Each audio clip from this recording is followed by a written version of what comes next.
me start by saying good afternoon to everyone. My name is Anthony Jenkins, and I have the pleasure of serving as president of Coppin State University. And it is a pleasure to welcome all of you to our beautiful campus. I appreciate all of you joining us as we are here today to talk about an important piece of legislation that will make a tremendous difference to not only the Coppin community, but most importantly, the entire West North Avenue corridor and Baltimore as a whole. But first, I would like to acknowledge all of our distinguished guests, as well as our city and state leaders who have joined us as well. We have with us Lieutenant Governor Board Rutherford, Senator Antonio Hayes, Mayor Brandon Scott,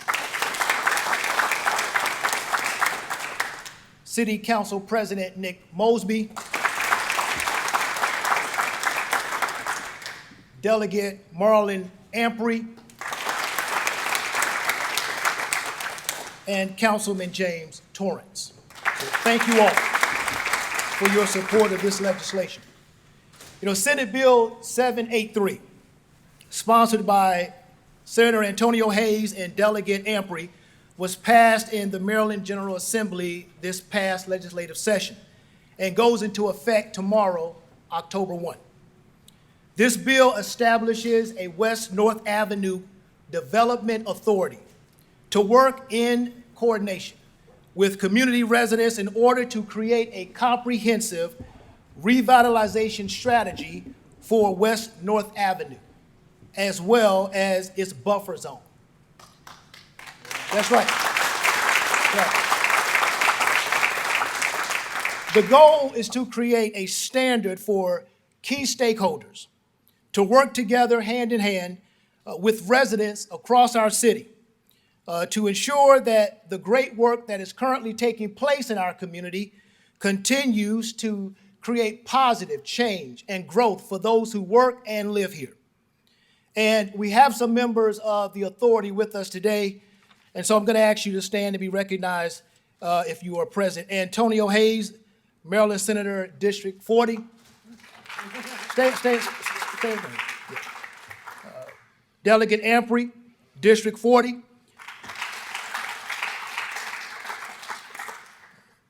Councilman Torrance, Baltimore City, District 7. Todd Scott, Maryland Department of Housing and Community Development. Theo Nganga. And Theo, I apologize right out of the gate. We have Chad Hayes, who's also with us. And Sherry Parks, who is the VP for Strategic Initiatives, President of MICA. Here is his designation. Thank you very much. All right. Let me also acknowledge Reverend Glenn Smith from the CDC.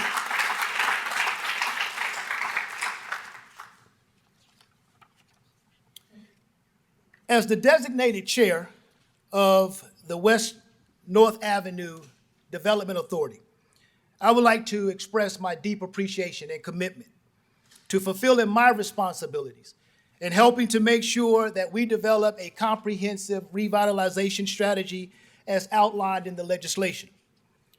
And as an anchor institution, the influence and mission of Coppin State University will direct us towards generating professional and economic interest that prospers our community.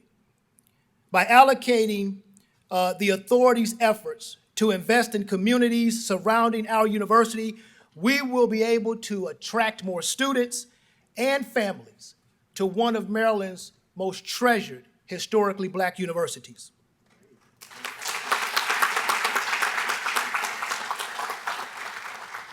And one that, if I may add, have been educating Baltimore citizens for over 120 years. That's right. So this initiative will serve as a beacon of academic and economic opportunity for our community. The future of West North Avenue community, it is bright. Let me be clear. The future of this community is bright. And I have full confidence. I have full confidence in the authority, ability to foster lasting economic development for the surrounding region. And as chair of the authority, I intend to make sure that all members communicate genuinely and with each other with a focus on maximizing each member's strengths and access to resources in order to tackle the challenges that we may face. Together, I believe that we can and we will forge a brighter future. It is important that we understand this work will not be easy. We're in this for the long haul, and it's going to require all of us to make sacrifices and efforts to create the North Avenue Development Authority and prospering community that we know we all deserve.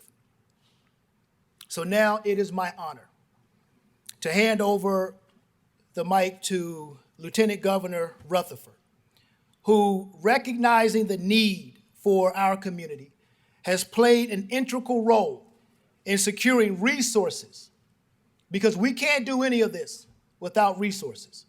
And the Lieutenant Governor, we want to thank you for stepping up and providing resources for the Development Authority to do its work. So please help me bring to the podium Lieutenant Governor Rutherford.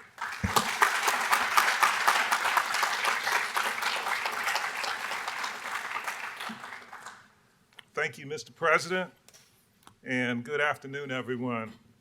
It's a pleasure to join you here today with Senator Hayes and other members of the Baltimore City delegation and council members, of course, the mayor and city council president, to start a new chapter here in West Baltimore. And Mr. President, you may remember about a little more than a year ago when we first met and we sat in your office, and I said the best thing the state can do for Coppin University is to improve North Avenue.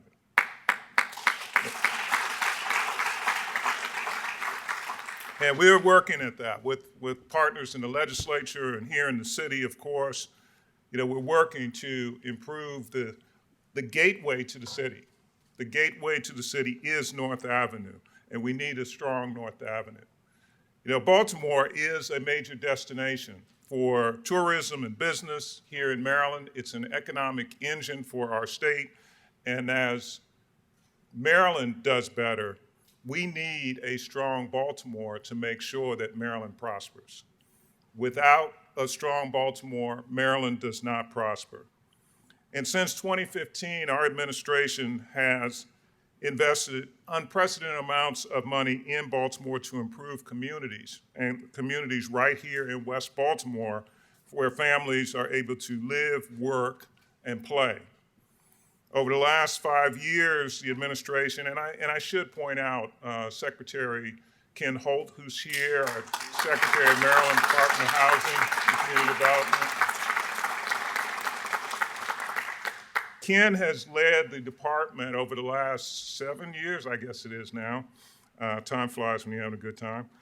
And we have invested over $600 million in designing and uplifting the community and generating additional revenue, private sector revenue, and jobs coming into the city.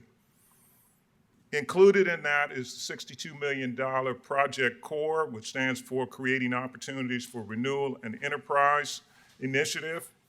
And with the demolition over, on the east side of Perkins Homes in southeast Baltimore last month, through Project CORE, we have either demolished, reconstructed, or stabilized more than 5,000 vacant or blighted units in the city.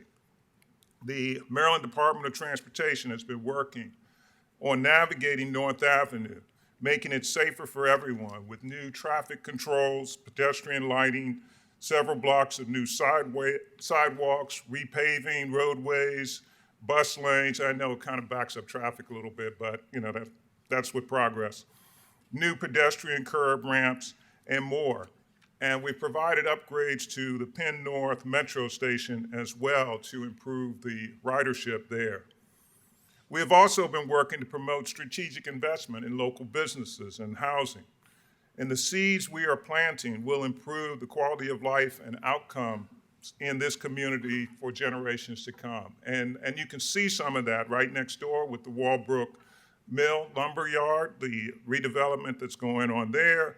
Down the street at the Image Center, which Senator Hayes knows a lot about, multifamily housing further up North Avenue as you get toward Hilton, as well as working with the Coppin Heights CDC, which I know Secretary Holt, we're very much involved with the CDC in some 60 new projects there, or I should say housing opportunities in this area.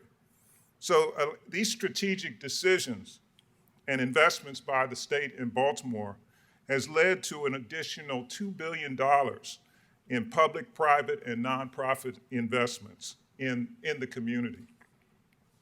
Now, we know through the mid-'60s, West Baltimore was home to many vibrant communities and business districts that during that time, the community was self-sufficient, and in a time when there was a tremendous amount of segregation in our society.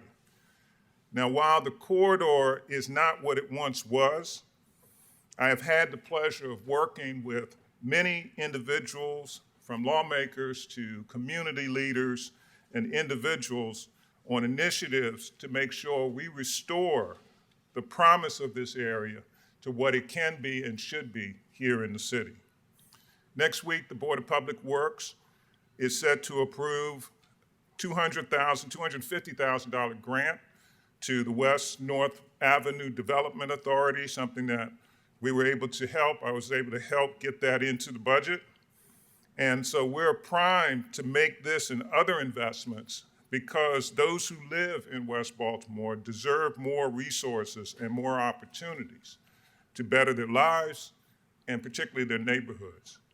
So when it comes to the prosperity of Baltimore and our state, it is not a partisan issue.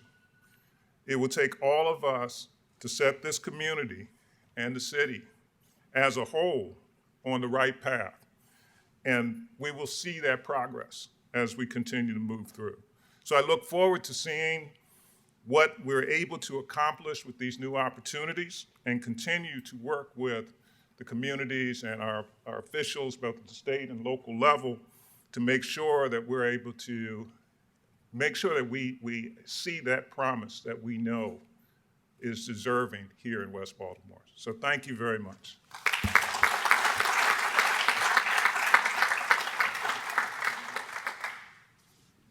Good afternoon. The Lieutenant Governor is so humble in his presentation, but I'll tell you, this would not be without his hard work, dedication, and making this a priority. The $250,000 that's going to be on the Board of Public Works next week is a direct result of conversations and work that he's done. So thank you so much, Mr. Lieutenant Governor, for being such an awesome partner. There's a couple of members that came in. I saw you creep in the door a little bit, and I didn't want to go without recognizing you. Anthony Presley with the Druid Heights CDC, a member of the Development Authority. And then a true partner and advisor to me, and has really was the impetus behind a lot of this happening and started getting my wheels turning and seeing the possibilities that happen here on North Avenue. I see in the back there former Councilman Leon Pinkett, who's joined us here. And so without repeating everybody else, I'll go right in.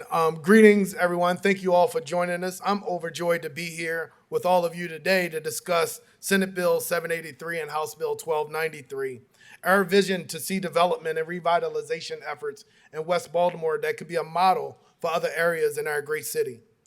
Thank you to my colleague, Delegate Marlon Ampry, who's here with us, and his partnership to cross-file House Bill HB HB 1293. I'm so used to saying Senate bills. It's a transition sometimes, only 3 years ago to say the House bills, but HB 1293. Thank you so much, Delegate Ampry. The West North Avenue corridor holds immense potential for economic development, thanks to its geographic location and presence with two major institutions of higher education within its vicinity, Coppin State University and Maryland Institute of College Arts, also referred to as MICA. In recent years, we've seen some state and private development, which has been exciting to see. However, what we know about development in historically underrepresented areas, Billy, is that these areas are oftentimes overlooked those who need it the most. To mitigate this, the idea of a group of stakeholders invested in community to create a coordinated strategy of ensuring equitable and thriving revitalization efforts resulted in Senate Bill 783. This legislation, which goes into effect tomorrow, October the 1st, or midnight tonight, establishes a development authority that is made up of state and local representatives, anchor institution representatives, and community association representatives. The authority will be responsible for ensuring the equitable representation of all voices interested in growth in this area. Our vision for the West North Avenue is to revitalize through closely knit collaboration between city and state stakeholders. Coppin and MICA are among several influential institutions more than capable of attracting professionals to the area and increasing overall development in these neighborhoods. The desired net result in this plan efforts is the overall standard of living for residents, scholars, and business owners alike to improve. The authority over the next 5 years will collaborate with citizens in the target area and buffer zones and emphasize transparency and constituent influence policies through a lens of equity. The authority will be required in 2 years, in October of 2023, to report its findings and develop a comprehensive plan that will be presented to the legislature and the governor in October of 2003. The development authority will leverage several of the investments that have already been articulated by the Lieutenant Governor, whether it be North Avenue Rising or other initiatives that have taken place, like the Walbrook apartment buildings right next door. Nick, you could relate to this as a former member of the House. This year was an awesome year for us in the legislature. I had an opportunity to partner with my colleagues in the House, Delegate Ampry, Delegate Wells, as well as Delegate Conway. And we very consciously went into this legislative session saying we're going to prioritize West North Avenue, right? We had 17 requests from all over the district, and every single one of them landed on North Avenue because we wanted to make sure West North Avenue was our priority.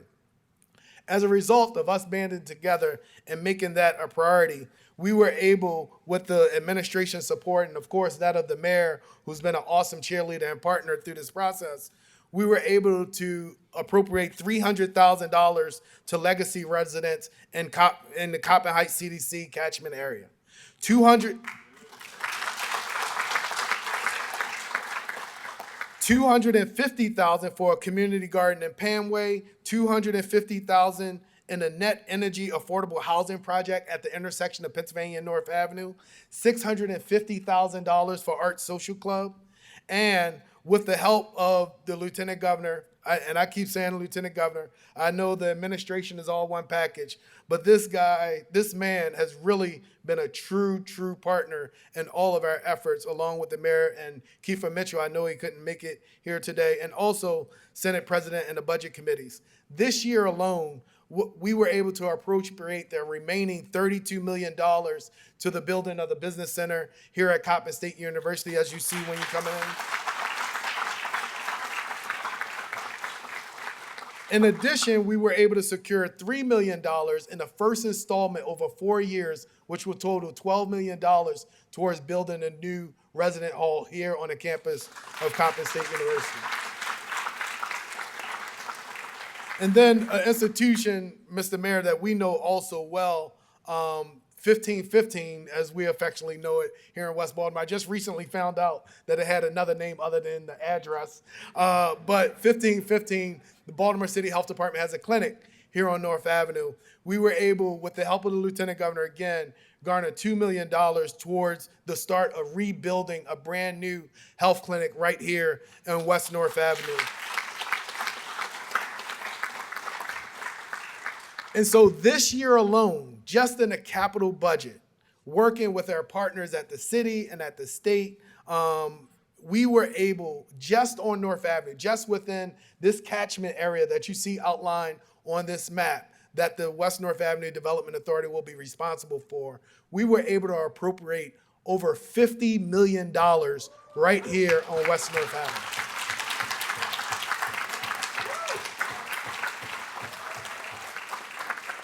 So with the assistance of the authority, we hope to leverage additional investments, especially with the private sector, but it is more urgent now than ever, that we direct all efforts to revitalize the greater West North Avenue region. This comprehensive development will direct long overdue professional and economic interests towards the area, which will undoubtedly rejuvenate this community and economy. Senate Bill 783, House Bill 1293 will ensure all efforts of the West North Avenue Development Authority will be directed towards leveraging the aforementioned investments, which will result in truly comprehensive strategy and plan. And now, without further ado, I would like to introduce or reintroduce, but many of you all know, our leader, our fearless leader here in the city of Baltimore, and a great partner in this effort, the Mayor, Brandon Scott.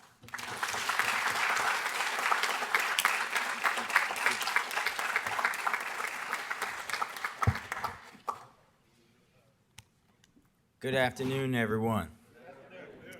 Let me start off by saying this. Thank you, Senator Hayes, but when the senator says that he was hyper-focused on West North Avenue, I don't think y'all understand what that means. 1 o'clock in the morning. Remind me tomorrow to talk to you about West North Avenue. 10 o'clock the next day, after we've talked about West North Avenue. I got to follow up with you about West North Avenue. But it's that kind of commitment to a neighborhood, to a community, a set of communities that it takes from our leaders to get us here. So thank you, Senator, for guiding us all.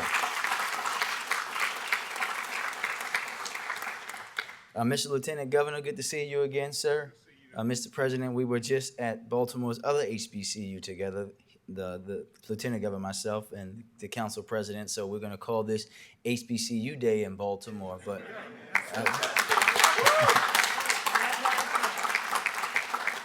and thank you, sir, for your support.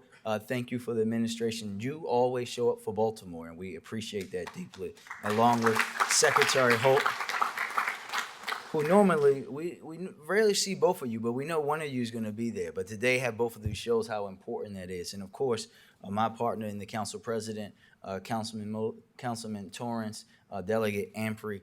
This is a great day. And Mr. President, I want to thank you for welcoming me back to Coppin State University. Mr. Lieutenant Governor, when the President and I met the first time, we had to do it outside. We couldn't even go into the building, and it was cold that day. But welcome me back to Coppin State University. As Mr. President, as you know, the public doesn't know as much, the place where I cut my activism and organizing teeth shortly after graduating from St. Mary's College of Maryland, where your Vice President, Mr. Michael Freeman, I'll call him Dean Freeman for the rest of my life, had guided me into being a better student. But Coppin is where I cut my teeth. This is where I work with professors and students around the Coppin man, and where I really learn how to progress movements and the importance of an institution like this, the importance of Coppin State.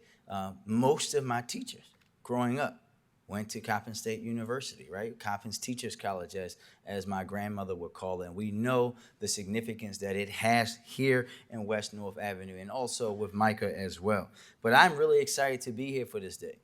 This Development Authority creates, and you've heard all the great stuff, something that we know is desperately needed, something that when you think about North Avenue, right? I always tell folks that North Avenue has been the window into the city. All that once was in Baltimore, all that is wrong about Baltimore, but most importantly, about what can be in Baltimore. That's what you see when you ride up and down North Avenue. When you see the investment happening, where, quite frankly, Mr. Lieutenant Governor, folks say that you, the senator, myself, the council president, Dave, because he spends his own money and not ours, are crazy to invest in. But we know what the history of North Avenue, which used to be the city's farthest most north boundary, that's why it has that name, North Avenue, what it means for Baltimore and what it can mean again. We can see in all of that investment that you heard, and I'm not going to go through it again, but $50 million is just the beginning. And it's the beginning of Baltimore and the state of Maryland finally doing what we've been afraid to do. Admit that for far too long, this community wasn't just ignored, it was disinvested in. The people here,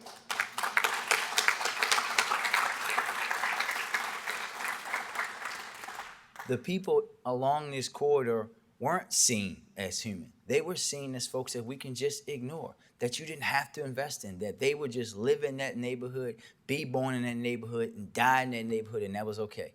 It's not okay. The little boys and girls who grew up in this neighborhood deserve everything that everybody else in our cities deserve.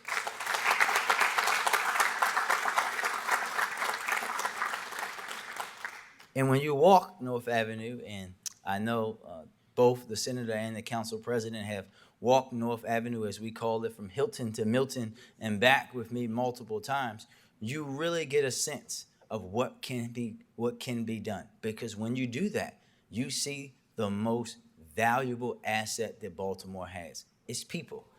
Folks like these kind gentlemen sitting in the front who see the opposite of what folks in media and the folks from outside Baltimore see. They see the potential, and that's what we're talking about. You're talking about a development authority that is going to develop in and with a community, not for a community, not dictating to a community what's best for it, but working with the community to say, what is the best way for us to come back, for North Avenue to rise again, not just in bus lanes and in traffic, but as a community with buildings, with people, with stores, with businesses, with education. That's what this is about in its totality, and we will do it together because North Avenue will rise again, just like Baltimore will rise again. We are the phoenix that comes out of the ashes to prove everybody wrong when everyone counts us out. And I can't wait to go along this ride with each and every one of you. Thank you for allowing me to be a part of it. This is a story about us and we and what we can do.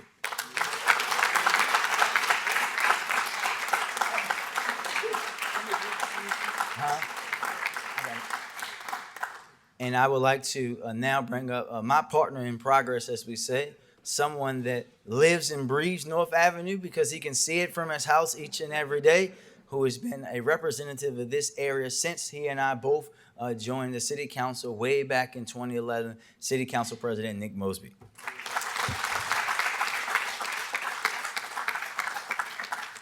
Good afternoon, everyone. First and foremost, and thank you, Mr. Mayor. First and foremost, I think it's really important that we don't allow this day to escape us without giving due to the person that put us here. This person, he has already spoken. He's extremely humble about his involvement in this. But the reality is, a young boy who grew up in the Penn North community, right here in the city of Baltimore, who saw the destruction, the decay, the downturn of his community, who witnessed it not only through his family, but through his friends and his neighbors, who decided to take a different path and not allow the statistics of what this young boy saw every day catch him, decided to go on and be a policymaker. And I think it's very interesting when we talk about that policymaker that stood up here, that has been fighting for this community. I think it's very interesting to look at the collection of folks that he put around a development authority for West Baltimore. See, folks, you can name a policy anything. Brandon, we can come up with any name of a work group. David, we can talk about we want to do the work. But it's always the hands that's involved in creating the suit that I'm really, really interested in. And I'm going to be frank. I'm not sure if I've seen a collection of folks who actually understand and know, but more importantly, care about undervalued, underserved communities than the authority that Senator Antonio Hayes put together. So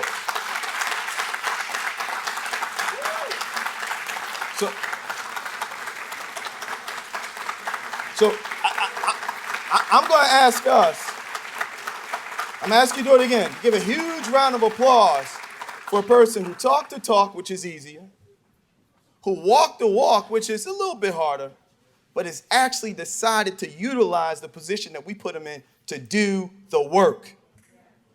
And go ahead, clap again. Hey, Miss Betty. And look, folks, the work is doing what has been done to these communities. See, we didn't get here by happenstance. When we walk out of these doors, and when President Jenkins has to show folks his university, he's showing them failed policy that was based in bigotry. He's showing them policy that prioritized whiteness over anything else. He's showing them what systemic oppression looks like in America. And see, this authority is an authority that is about breaking it up, ensuring that our legacy renters have access to real home ownership, not just affordable housing, but Todd, affordable homes to create generational wealth. See, we can continue to play these games of policy, Lieutenant Governor. But until we change the trajectory and the paradigm of our economics and our communities, it's really hard to break down the systemic issues that have been plaguing our communities for far too long. The proliferation of alcohol outlets in our communities, the lack of commercial institutions, the fact that we can go to some blocks and blocks and blocks and blocks and blocks and not see one financial institution, but I can go to one block, the 2500 block of Roland Avenue, and see 4 banks. That is what we're here for today. So again, that's what gets me excited when I look at this room, because I know that in this room, it's not just talk, it's not just walk, but it's actual, real work. And that gets me excited. And this is the last thing I'm going to say. We got one chance at this. When we look at Baltimore City, and we always throw out this word gentrification. When we look at Baltimore City is behind D.C., Harlem, Brooklyn, parts of Philly. It's behind that gentrification wave. And when we think back further in history, Baltimore was always behind the reindustrialization. So it's kind of like mirroring the two. They failed. Baltimore City, we don't have to fail. Baltimore City, we can allow the residents that have been holding our city up, that have been paying more than a third of their monthly income to rent in deplorable conditions, in neighborhoods that have been disinvested. We can get this right. And we can develop opportunities and communities to provide them real trajectories of growth for the future. And that's what I'm excited about this room. But again, my hat goes off to Senator Antonio Hayes. I had the ability of talking to him about this in Annapolis. Sorry, I'm rambling on a little bit. I remember talking to him about this in Annapolis a couple years ago. And we were talking about other parts of the city that had similar authorities or similar groups. And this idea of us attempting to do it in West Baltimore was the strangest thing. It didn't make any sense. So my hat goes off, and I truly appreciate you, brother. Thank you for inviting me out here today. Thank you for putting this collection of these amazing folks with us here today. And I'm excited, so excited, to see what my children will be able to benefit from come the next 5, 10, 15, and 20 years for the work that you guys do. Thank you so much.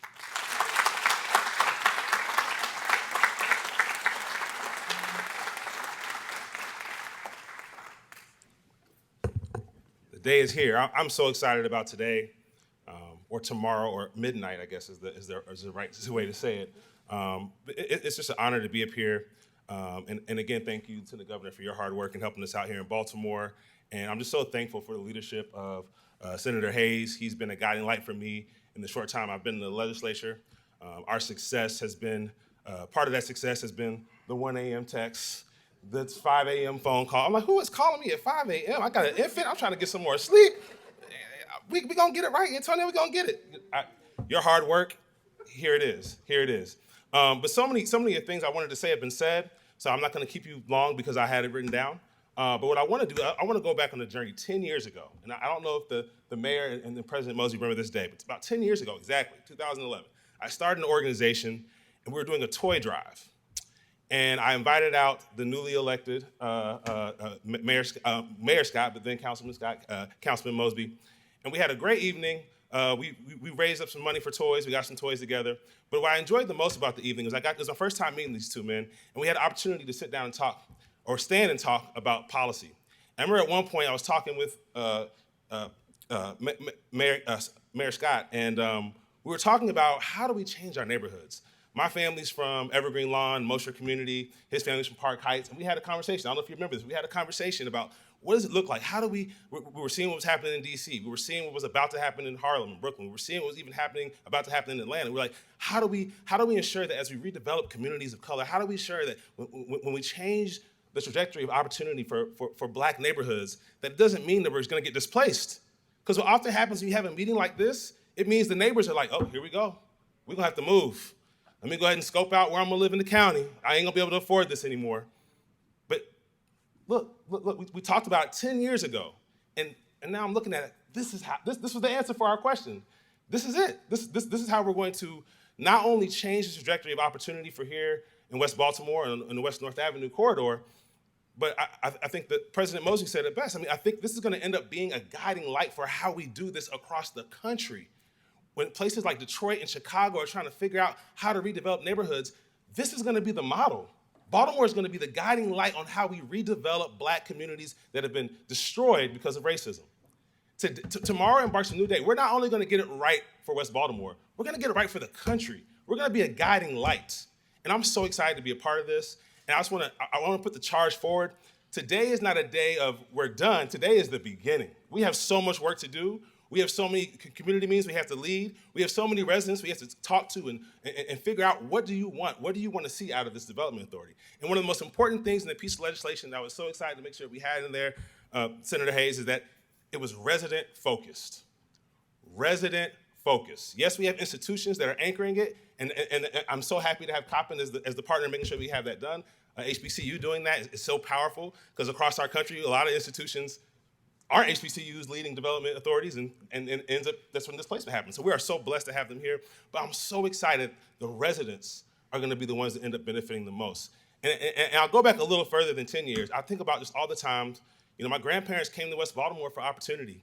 They escaped the Jim Crow South, and they came here because North Avenue was a bustling place where you could get a job, you could afford to buy a home, you could set your family up for success. My grandparents were able to put their children in college. My uncle was a professor here at Coppin State. That doesn't happen without the original North Avenue, what it used to be. So I'm so excited we're going to continue to build on that heritage and that legacy, and we're going to make it even better and brighter. And I look forward to the day when my daughter is growing up in this community, and she's able to see all of the opportunities and potential that she has right here in West North Avenue. Thank you so much.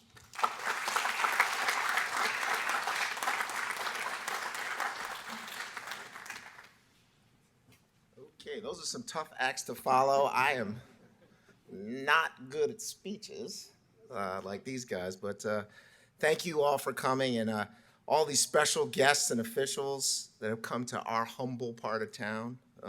This is a pretty amazing announcement. I'm Dave Bramble, for those of you who don't know me. I'm the co-founder and managing partner of a real estate investment company called MCB Real Estate. I also happen to be a lifelong resident of West Baltimore. I've lived over there my entire life. So MCB we're a pretty sizable real estate investment firm, and we have assets all around the country with a pretty heavy concentration up and down the East Coast.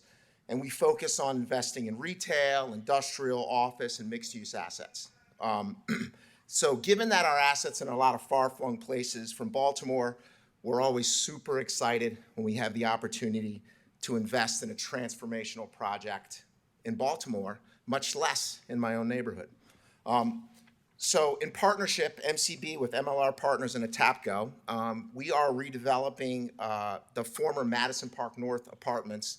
And you can see a couple, not all these are ours, but a couple of the pictures, so hopefully you have a chance to get around and see what we're talking about. This site has been a source of controversy and blight for my entire life. For those of you who may know me or know my family, my mother, Joy Bramble, she was the publisher of the Baltimore Times, and her first office was actually in the commercial part of that building, and I can tell you it was a scary place to be after school.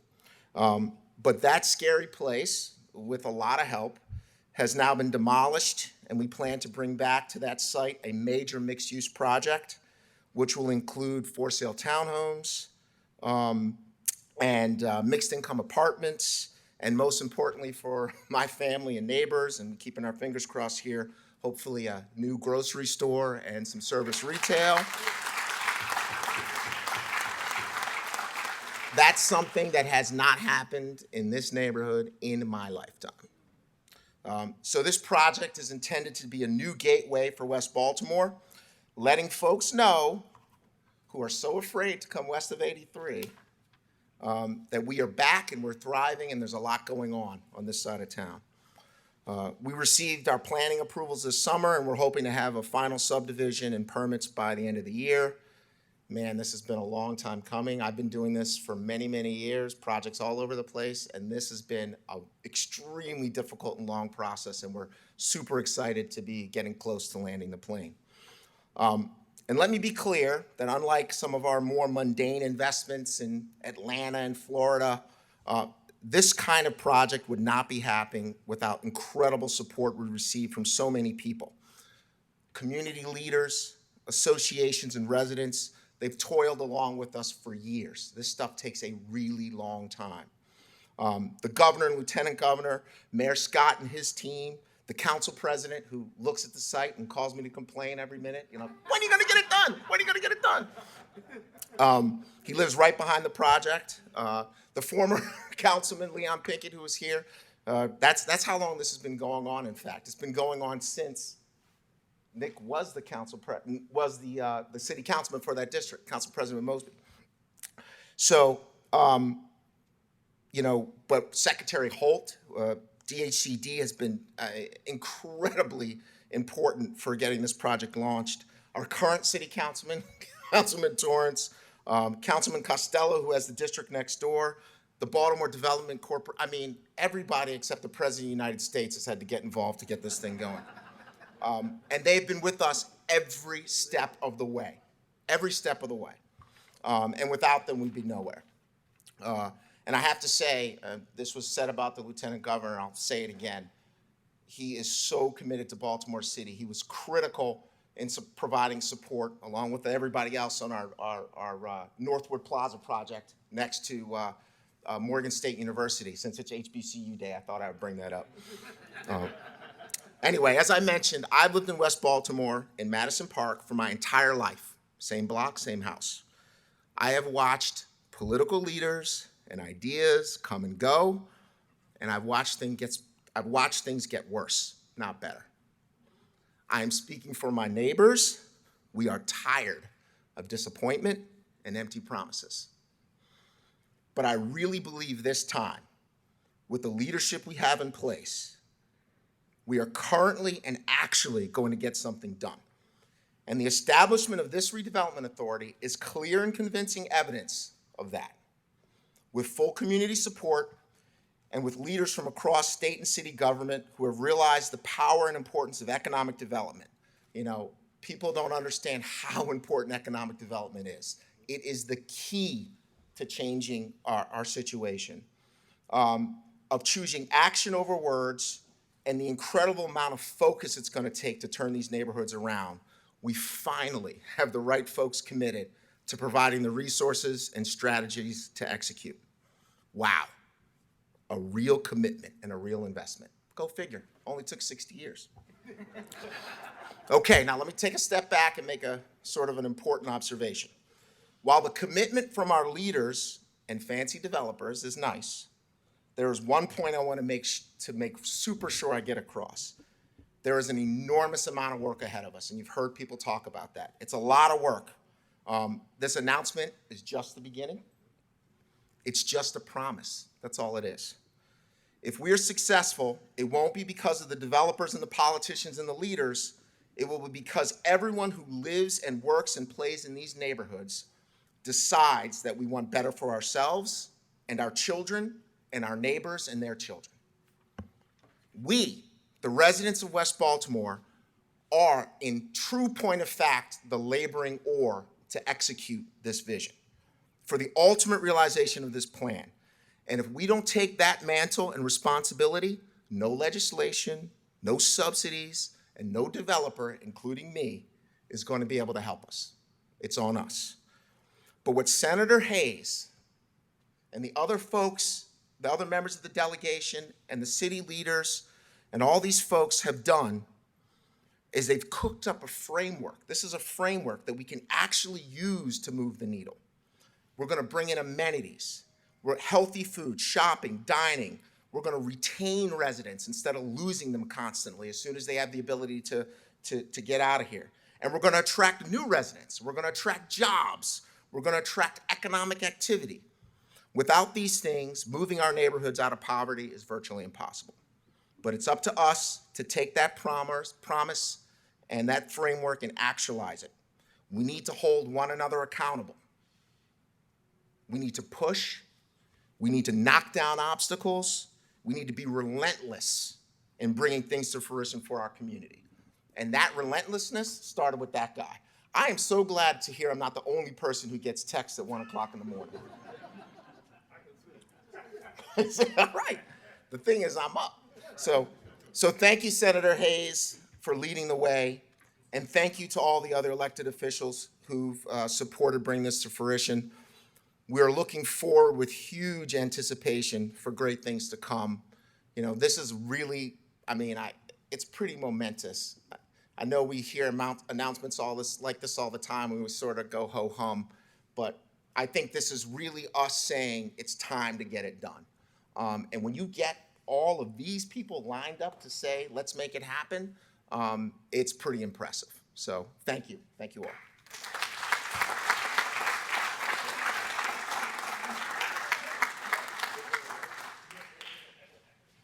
Well, I'm the last person, and I think they had me last because I'm the minority here. I'm the tallest. I have the biggest hair.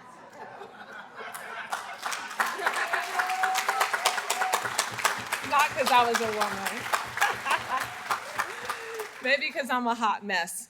But what I want to say before I even get started is I'm going to need you guys to help me with something. But before I say this, it is so cool to stand before all of you all here because this is what y'all don't know. I was bothered by two people on this panel throughout my childhood. And we connected last year and this year over this project. In elementary school, there was this little teeny short, light-skinned kid who used to pull my hair to make sure that it wasn't fake. And it's weird to see him sitting here in this position, but he's still short. And in high school, I had another person on this panel that used to remark just how skinny I was. But look at me today, David Bramble. That would be David Bramble. So I need you guys to help me just a little bit because I have an official announcement to make today. And I am so excited to make this official announcement. But when I make the official announcement, I shouldn't have to pause because you guys are going to be so excited about it that you're going to want to stand and clap. And I wrote it. I am here to officially announce that this is the century of the Black woman in West Baltimore. I'm gonna say it again. I am here to announce that this is the century for the Black woman in West Baltimore City. I get to announce this because I come with authority and permission from the great Black women in the city that have paved the way for brown girls like me to not only have a seat at the table, but be at the mic so that I could elevate exactly what it is that we can do. I get to announce this because Baltimore is backed and supported by Black women. We are the workforce that keeps this city moving. We are the cafeteria workers that keep people fed. We are the administrative support that are the aides to the heads of our agencies. We are the power and push behind the politicians. We are the professors at the universities. We are the caretakers of the children and the caretakers of the elderly. We are the high school and college graduates, and above all, we are Baltimore's finest. Did you know that adjacent to this magnificent university will be the first food hall on this side of Baltimore called the Mill on North? Did you know? Did you know? Did you know that of the 7 restaurants that will be located into this food hall, 100% of them are Black, women-owned, and operated? Did you know? Did you know that this food hall started with a vision of 3? Dan Ellis of NHS, Dr. Gary Rodwell of the Coppin Heights CDC, and James Riggs of Osprey Property Company. Did you know that the community is eagerly anticipating this grand opening because it represents to them that they too are worthy of having culinary projects that are traditionally not found in neighborhoods like this? Did you know? Did you know that the creators of this food hall are focused on the purpose of building the project and less about the profit? Because I've seen the numbers. They came together and they saw the need to bring food and jobs into a community, and they sprinted toward the project, understanding how this 7,000 square foot food hall gathering place will transform the community through food, through entrepreneurship, through partnership, through development, and through economic development. Where else except on West North Avenue will you have 7 food entrepreneurs bringing culinary experiences in the areas of deli, bakery, sandwiches, seafood? Where else except on West North Avenue will you see a food hall project that is dropped in the middle of one of Baltimore's communities that have purposefully been left behind? Where else except here in West North Avenue? My name is April Richardson, and I'm a business attorney, a food entrepreneur, and a mother to my 6'11" son that's hungry all the time. But more importantly, I grew up on 2846 Clifton Avenue, 1705 Gwynns Falls Parkway, West Side Elementary School, Lamel Middle School, and the greatest school on this planet, Baltimore City College. Y'all supposed to clap. But allow me to set the record straight. I am not a Black woman talking head for a developer. That's not me. I am not being used in order to deliver this message. I come with experience, because not only am I a business attorney and I'm a food entrepreneur, but I happen to have built the first food hall in Prince George's County and the second Black-owned food hall in the nation. I come with experience. I also come with experience from the food industry in that my baked goods manufacturing company is located right here in Baltimore City. One day when I was inside of my home resting in a beautiful part of Prince George's County, a gentleman by the name of Freddie Gray went down, and I saw my city on fire, and I saw my city protesting, and I said, and you just gonna sit here and watch it on television? Get up, get activated, and get back into the city. I've witnessed single-handedly how food concepts can change the trajectory of a community, and I am also aware that to do this, it has to have a certain Black girl magic component to this process. But more important than the Black girl magic, it's the potion. It's not the magic, it's the potion that will make this successful. The potion is the recipe for success, to have a food hall dropped in the middle of West North Avenue. And the potion is strong partnerships from the community, strong partnerships from Coppin State University, strong partnerships from people that decide that they're gonna take their money and spend in their zip code. Strong partnerships from politicians that aren't just talking what they are going to do, but they are advocating for legislative bills in order to support projects like this. A potion wherein our top government agencies are writing checks with no excuses. Our nonprofits that are providing services in order to support the food entrepreneurs that are in this project that are bringing jobs, excitement, food, opportunity, and a brighter vision for West North Avenue. But this list can continue to go on. In order for the century of the Black woman in West Baltimore to be successful, we have to adopt this mantra. It's not who's going to let us, it's who's going to stop us. And like any good lawyer, with that, I rest. Thank you.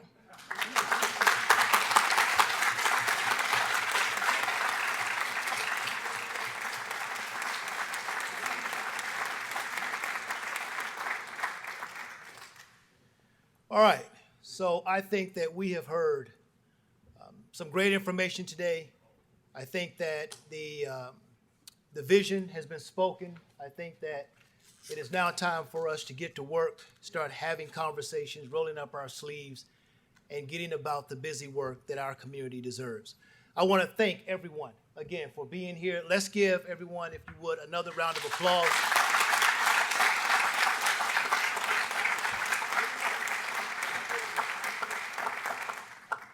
And I would be remiss if I did not very quickly draw your attention to the edge of our campus where we have broken ground last year on a $45 million College of Business, which will be state-of-the-art, state-of-the-art.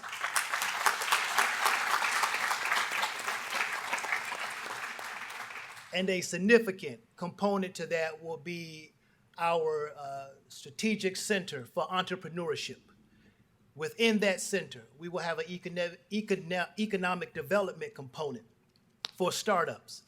And we will use the expertise of our faculty here at Coppin and the resources that we have and possess to make sure that we can enhance even further the work and the growth that this authority will be doing over the next several years. So I thank you for joining us. At this point, we have concluded our program and we will take questions. Thank you very much.